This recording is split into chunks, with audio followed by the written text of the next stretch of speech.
Hi, I'm Leigh, one of the owners of Aspire Advocacy, and today I wanted to talk a little bit about assistive technology. If your child has an IEP and needs any sort of assistive technology to meet his or her educational goals, then the district is required to provide them. It's not just if the child needs it to meet their goals, but also if they need it to achieve a free, appropriate public education. What I'd like to do is share a little bit more information about when that might be the case and how that might look. I have a current client who is in middle school who can write beautifully in her head, but has difficulty getting it down onto paper and has challenges with her handwriting. Handwriting is absolutely something she can continue to work on. However, it's slow for her and doesn't allow her to fully communicate her thoughts and ideas, especially on timed tests in class. So what we've done is gotten a provision where she will have access to a computer and will be able to type her answers into a computer during class.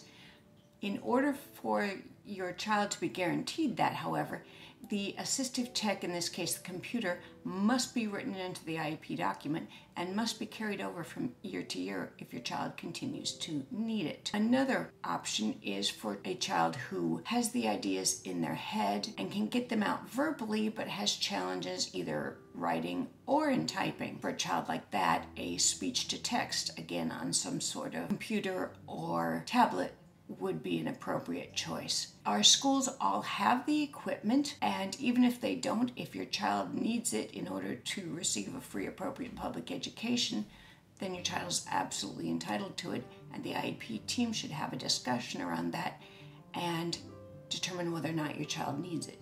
Now, assistive tech isn't just tablets and PCs. It can be any sort of device that helps your child. It can be a pencil with a special grip because your child's not good at holding pencils. It can be picture icons. It can be a tablet with a icon-based communication system or a speech-based communication system that the child uses by typing words or pointing at pictures. There are literally dozens, and probably more than that, of ways that assistive technology can allow our students to appropriately participate in their education. If your district tells you we can't afford that or we don't have that equipment, I hope you'll have listened to my earlier recordings and got that on tape, because they're not allowed to say that.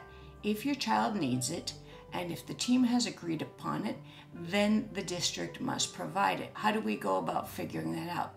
In some cases, it's pretty obvious. The case of the middle schooler, everybody on the team could see that that child had trouble writing, and the team agreed to give the child a computer so she could type out her tests and her assignments. If the case is less clear, then you should request, in writing of course, an assistive tech evaluation for your student. The district within 15 days needs to give you a form with requesting your permission to assess your child. As soon as you return that starts the 60-day calendar, and within 60 days of receiving that back, then you will get a report and have the IEP meeting to discuss what assistive tech your child might need. This is just a brief overview. Assistive tech can play a huge role in many students' lives. If you'd like to learn more about it or have any questions, I hope you'll give me a call or send me an email. I love talking about assistive tech. It's been a huge part of my son's life. It's part of my life too, and I'd be happy to share my ideas with you. Thanks for watching.